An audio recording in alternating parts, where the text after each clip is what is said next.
Weiter geht es mit einem Vortrag von Vadim Voskreschenski. Er ist Data Analyst bei Polyteia GmbH und Mitglied der Kollegen von Data Science for Social Good aus Berlin. Darum geht es auch in seinem Vortrag. Und er wird uns einmal erzählen, wie die Kollegen dort mit NGOs zusammenarbeiten, was da so ein bisschen die Herausforderungen sind, wie sie ihre Arbeit organisieren und so ein paar Beispiele mitbringen, was sie in der Vergangenheit so gemacht haben. Und damit, the stage is yours, Vadim.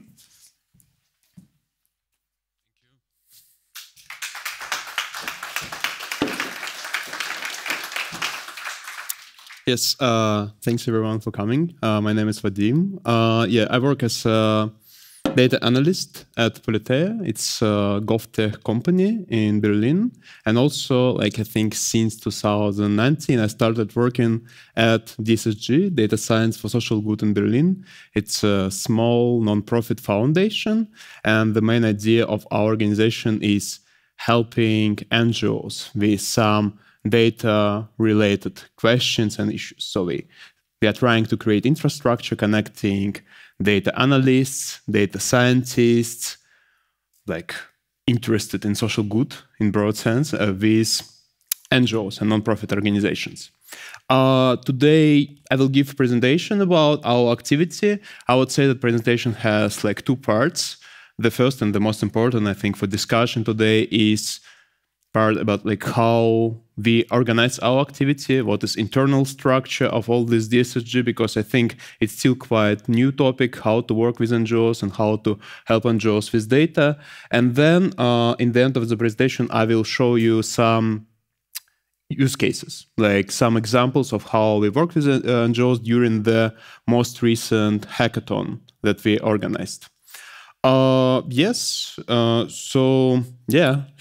Actually, that's how our team, not whole team, only 4 people from our team look like. That's me and my colleagues.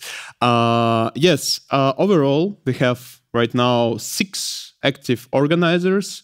5 of them are based in Berlin, and 1 colleague, Lisa, she works from Frankfurt. And we have database of 100 active volunteers. Most of them are students. They do their master's degrees or PhD in data science, computer science, some business analytics, etc.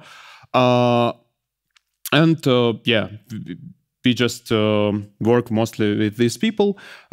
We always, almost every week, I get new requests to be added to our database. So actually, in Germany overall, there are many people who really wanna work for these social good projects just for free. I mean, just to help some NGOs do some important tasks.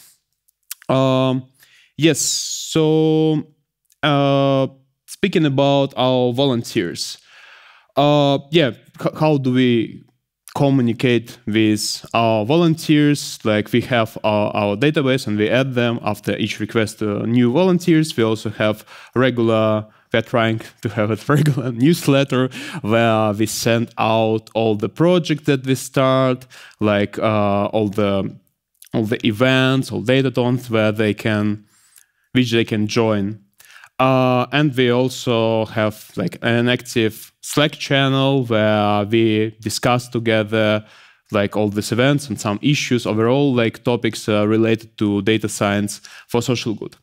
One of the one of the main missions of our company, of our foundation, is to help NGOs, but also socializing and networking is also very important for us because there is already this big cluster of people, and it seems that it's getting bigger and bigger, people who are interested in social issues and solving social issues, and we're always trying to connect them somehow. So we organize quite regularly social events where we invite, it's mostly directed to our volunteers, to some people who want to be our volunteers.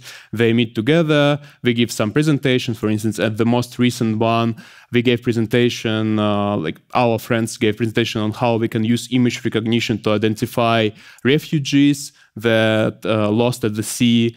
And then we organized some discussions of this topic, and it's very important. It's very important for us to create this community in Berlin, not only in Berlin.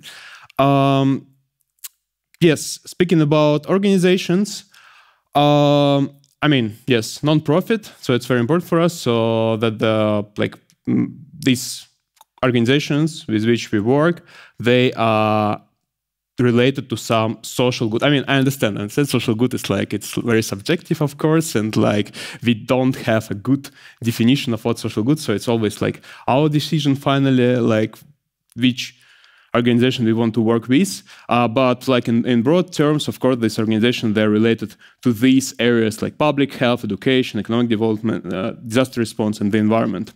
And that was decided even before I joined DSSG. So I think DSSG exists like from 2015, that we don't work with, we work only with politically and religiously neutral organizations.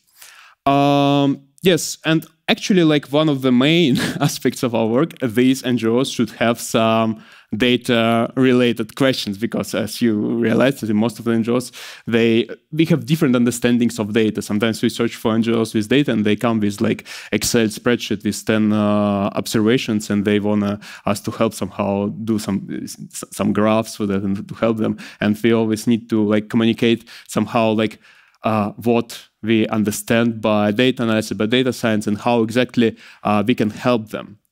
So it's actually like our main goal and our mission before launching any projects, any Datatone, just to discuss with this NGO like what exactly they have and what exactly they want to do. For that, we use different affordances. For instance, next month there will be big event for all NGOs in Germany. I think it's Berlin, Social Academy in Berlin, and we organize like short workshops where we talk with NGOs and like we are trying them to educate in terms of like how to work with data. Yes, speaking about like how do we exactly help NGOs? We work with them in different formats. For instance, we have workshops and brainstorming sessions. So in some cases, like NGOs, they really don't have like a clear understanding what they wanna have in the end. They can't come up with like, we need this type of model and this type of predictions and that and that. Usually they just come up like, we wanna extract some meaning from this data that we collected, but we actually don't know what type of meaning, like what exactly we can do with that. So that's why it's very important in the beginning of any project to organize like an event where we already invite some volunteers to discuss some potentials that we can do together with these NGOs. When we decide that actually this NGO is interesting for us and we can, the most important, we can help them somehow, we go further. There are different ways how we collaborate with NGOs. With some NGOs, we work in like long-standing format. We have regular meetings. For instance, now we have a big project with Deutsches Rotes Kreuz. They work on the topic of homelessness, and they want to see how different subunits of Deutsches Rotes Kreuz in different parts of Germany, how they fight, how they solve this issue. So, and in this project, the task is to scrape like pages for all subunits and to see like some differences in terms of how they work with homelessness issue. And this project, we launched this project, I think, probably, yeah, I think 3 months ago. Yeah, and we have regular meetings, we have regular calls where we decide like the process and the stages of this project. Yeah, and sometimes we also organize Datathon, ideally once per year when we don't have COVID, of course. And the idea of Datathon is just to work very fast with some issues, so just to create a draft of the projects. The idea is not to finish something, it's rather like prototyping of some ways how we can solve the issue of an NGO. And the third goal is, of course, educational goal. As I said, like still that many NGOs, they don't know exactly, they're interested, but sometimes they really don't know like how to work with data, and that's why we organize quite regularly like some workshops and events where we just explain them how to work with the simplest data analysis tools and some probably interface data visualization tools like Tableau, etc. Something that could help them to work with their data, the data they have. Actually, this picture is from Datathon. The last offline Datathon we had in 2019 was very nice. We had many volunteers there. Yeah, just to summarize, it's like 3 main actors of our activity: organizers, volunteers, and NGOs. I would say that, of course, like the most important step, onboarding, offboarding, only organizers and NGOs involved. Of course, like with NGOs, we can't do any NGO onboarding and offboarding. Yes, and then in project management and events, organizing of events, it's organized together with volunteers and organizers. So usually we have some volunteers who are more responsible for the projects and volunteers who just do some simple tasks. So we distribute this responsibility between us as organizers and volunteers. And of course, like marketing and general organization is only like, that's only for us, only for these 6 organizers that we have. Yeah, speaking about challenges, I mean, of course, we work with NGOs already like for 7 years, but it's still quite, I mean, at the same time, it's super cool, and I really like all the projects that we have, but a lot of time we are a bit frustrated, just because it's sometimes very difficult. First of all, that's the first issue. I think it can be easily solved. We just need to think how. I mean, most of the people, I don't know how it happened, but most of the people in our database, it's rather like data analysts and data scientists. But most of the NGOs, especially those ones that are in early stage of working with data, they actually need those ones who would like organize their data, like just to help them with data warehousing and like this like initial task. And we had some projects that we didn't find any like data analysts and scientists like who would be interested and who had like needed skills. So people are interested like in working with some models. Some people say that they're interested like only some already working on machine learning tasks, but the initial steps, like just to organize this data that is usually stored in like hundreds of CSVs and something like that, we don't have like enough people who would help us with that.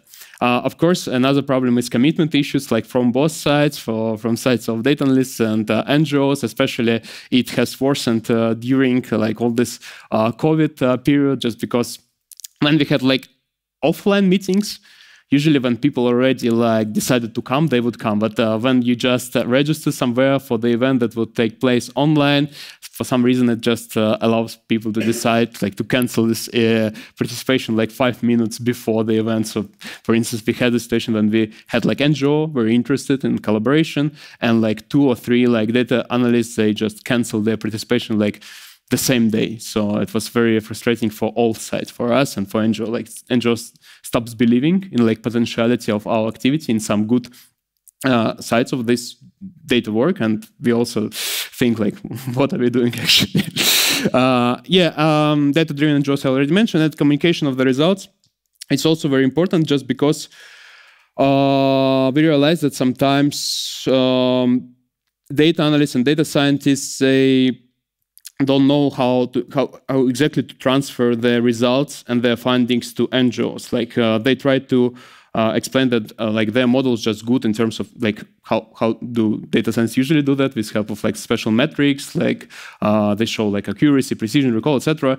But it's like nothing for NGO. Like in most cases, it's just numbers. So, yeah, I just remember I had discussion with this one NGO, and they just told me like it's just some magical numbers. But because our results, they didn't meet somehow the expectations of NGO, what they can do with their data, and this mismatch like make them disbelieve our results. So it's also like very important task, task for us as organizers to transfer like this knowledge in like more layman terms, like to make it more understandable for people who didn't work with data. But it's also like task of data literacy and data education. Yes, so the second part of the presentation is about Datathon. I think it's just one of the most important events that we organize as DSSG. We started doing that in 2015. As I said, idea is very simple. We have like 1 day of coding, like before, like in 2019 and before we had it like in offline settings. Just people gathered in one place and worked in small groups on some tasks that were provided by NGO. For instance, in 2019, that's how I joined DSSG. I was initially just volunteer at this Datatone. I worked with Studieren ohne Grenzen. It's just one small NGO that wanted to analyze survey responses from students with scholarship in the Democratic Republic of the Congo. And next day, volunteers that worked in these small groups, they present their results to NGOs and we discuss them. The main idea of Datatone is actually to go on with these projects, like to make NGOs interested in the results and to like launch like long-standing projects with these volunteers who were involved in that and NGOs. The most recent one, Datatone in 2021, and I will focus on that a bit more in further slides. It was the first I would say, yeah, it was just online. It was online Datatone, so it was quite challenging for us because we didn't know like how to organize all this collaboration of people in online format. We have now worked with that, and I also didn't find like many examples of it. Yes, and we worked with 3 organizations like Deutsches Rotes Kreuz, ADFC, and the third one is not a non-profit organization. It's like it's district of Berlin. It's Kreuzberg, Friedrichshain, but they had like some independent group of people working in this district who work on some data, and they wanted us to help them. Yes, just the last thing about like how we organize it. Yes, of course. The first step is to find NGOs for Datatone. So that was, we worked on that. We had like some interviews with NGOs. And one of the interesting concepts that we developed is for our Datatone, not the concept, but rather for our Datatone, is data ambassadors. So like for each project, we found among our volunteers, we found those ones who would be responsible for all data preparation, data cleaning, like to have a good, well-defined data for Datatone. Because at Datatone, you don't have, like volunteer doesn't have a lot of time just to clean everything and to structure data. You already need to have it like more or less clean. And that's why that was important to start working on the data before the Datatone. I mean, of course, like searching for sponsors, but it's not so important for this presentation. Yeah. And yeah, of course, we also invest a lot in social aspect of the Datatone just because it's our first online event. We try to use different like virtual environments where people can communicate with each other, like to choose some cartoon characters and like discuss some topics. I think it worked well. We also, at least we got quite good response from our volunteers, and I think they were satisfied. They also got these presents, like very, like brand Berlin coffee and some vegan chocolate bars. So in the next part, I will just say some words about the projects we worked with. The first one was ADFC, so it's a cycling lobby in Berlin. Actually, the main goal of ADFC is to promote the idea of cycling, just to have influence on cycling infrastructure, on decision makers who define how cycling infrastructure works in Berlin. One of the projects they worked with was like they installed bike traffic counting stations over all Berlin, and they wanted to see some patterns of movements of bikers in the city, and to come up with some data-driven policies for people who come up with decisions about like cycling infrastructure in Berlin. Yeah, I just need to say, of course, that it was just 1 day, so that's why it's not like some fancy stuff. It's mostly like very descriptive, but at the same time, we still are going to continue. We're still working with ADFC on development of this project. of course, like as I said, like one of the first tasks was to just work with data because it was like separated in different like CSV files, completely unstructured. They just even didn't know like how to work with that. Like, and that was a task also for our volunteers and for our data ambassadors to organize this data. We also work on some first results of, we had some initial steps of exploratory data analysis. So yeah, I mean, of course, it's quite obvious results in terms of like movements of cyclists in summer and in winter. But at the same time, it's also interesting to show that the people who come up with decisions on how cycling infrastructure should work in Berlin, because we see that the number of cyclists significantly reduces in winter. So probably there are some ways how it can be improved to make it more reliable for people who use bikes.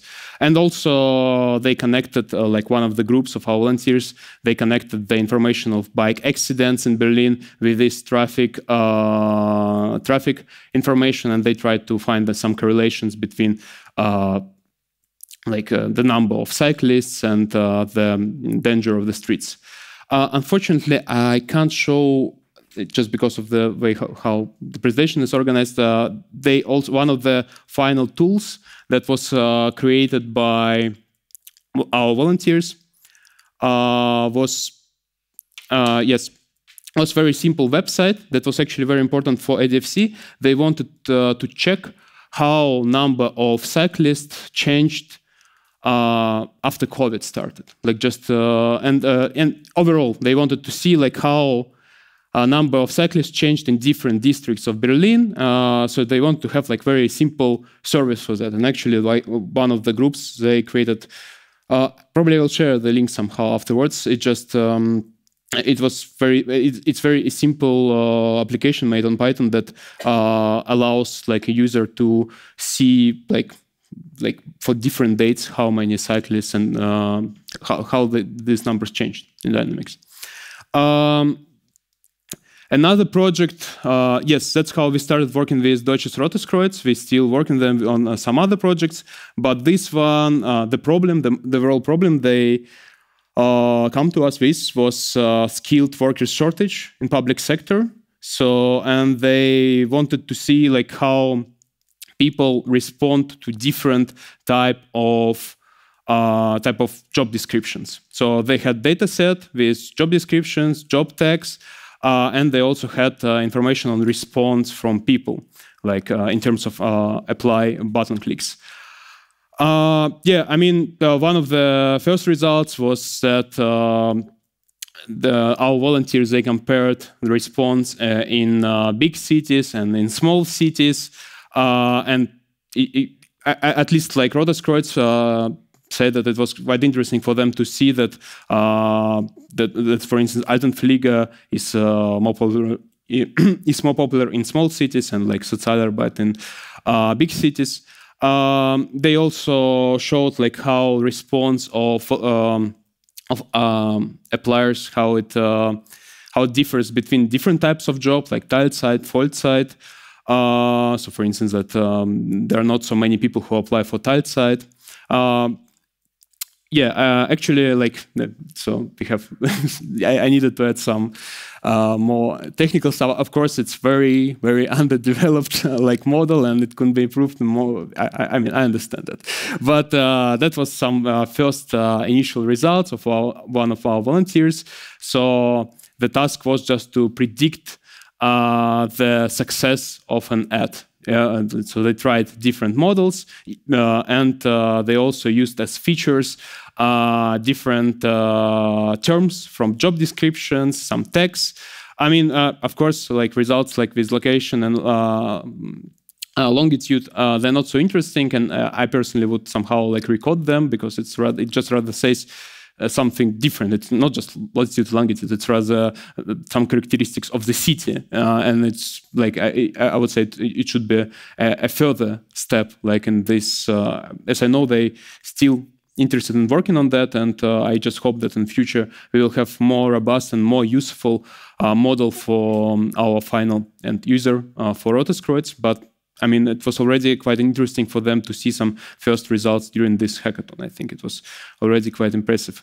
And the last project with Friedrichshain-Kreuzberg, the main problem was with parking space management. They had some information like on cars, on parking spaces in these districts, and they wanted to see how they distributed, how they can be used by citizens of Berlin. One of the topics that was very interesting for Friedrichshain-Kreuzberg, it was parking for disabled people. Actually, this map actually just shows Kreuzberg, Friedrichshain with different sub-districts, like marked by different colors. And I mean, just like overall, we found that there are not so many parking. There are like special parking spots for disabled people, and the number of them is quite limited. And we also compared that with statistics of how many people with disabilities live in this district, and we realized that it's not enough. That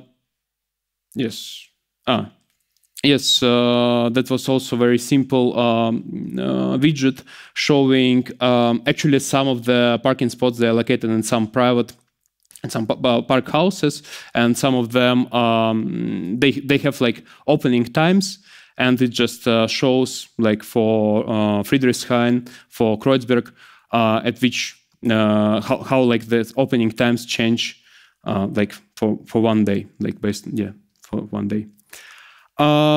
And the last widget, the last chart, is just shows like that actually like parking spots, they are unevenly distributed in the district. So there are like some parts where we have like this chart just shows like cars per parking spot. There are some of them that are very busy, and it would be quite difficult to find parking spot if you come home like in the evening. And there are some of them that like it's much better. So like it definitely can be redistributed, and it could improve the life of people living in Kreuzberg.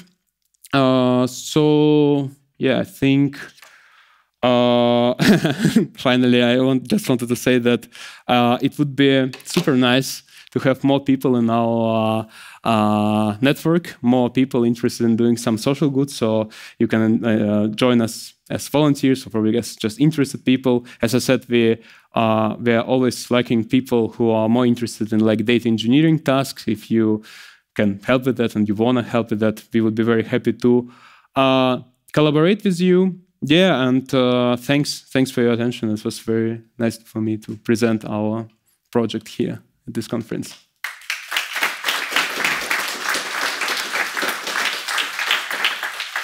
Okay, great. Thanks a lot, Vadim.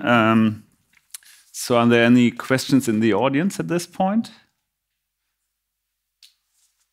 Yep.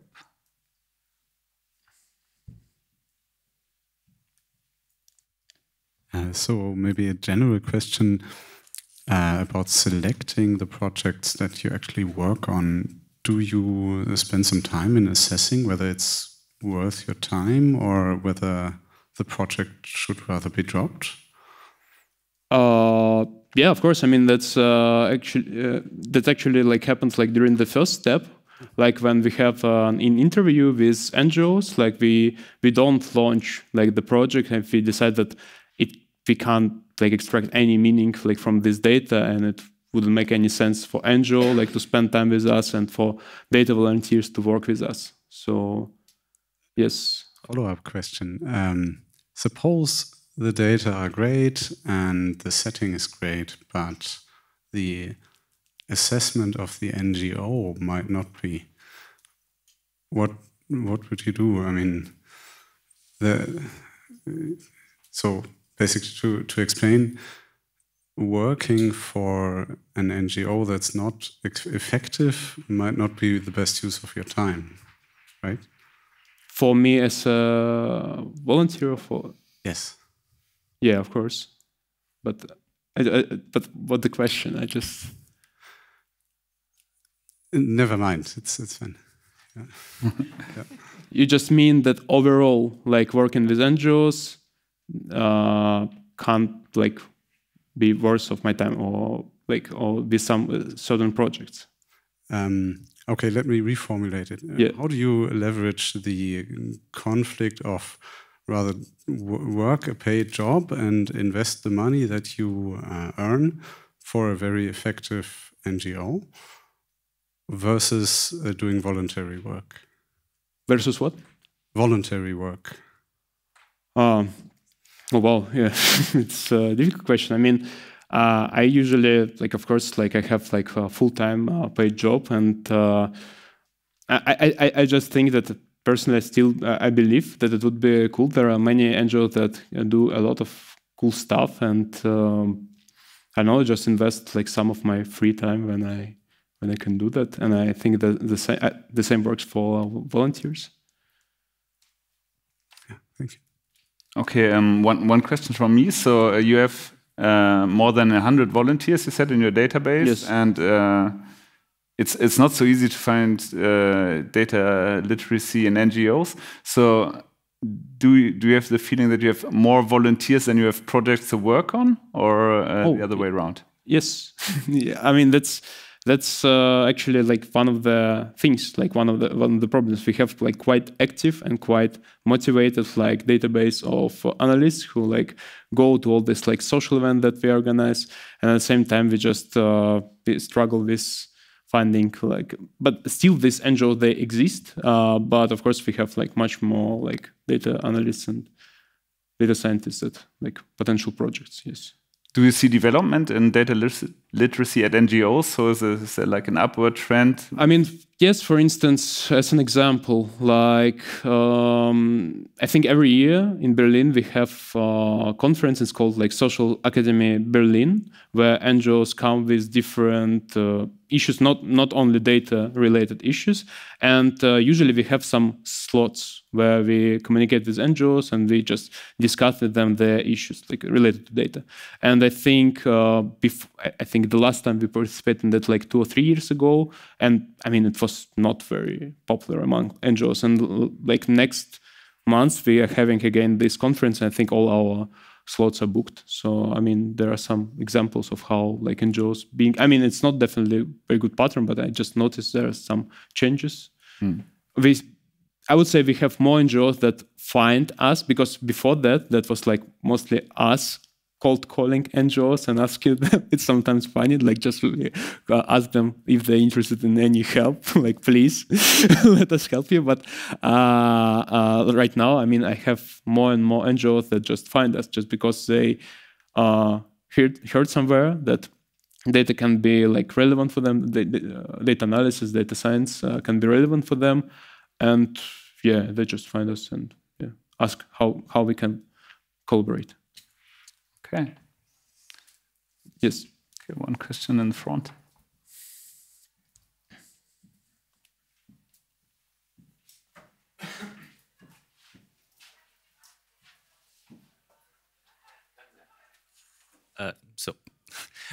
This is, I guess it's a bit more of a remark. So when I saw your list of challenges that you have, that reminded me of like, I would say that to my experience, this is a very similar list that you would have in the private sector.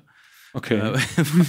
And for example, I can understand that you say there's a lot of, it's difficult sometimes to find the engineers more than the data scientists. And data analysts, of course. I think most of our like people in our database are data analysts.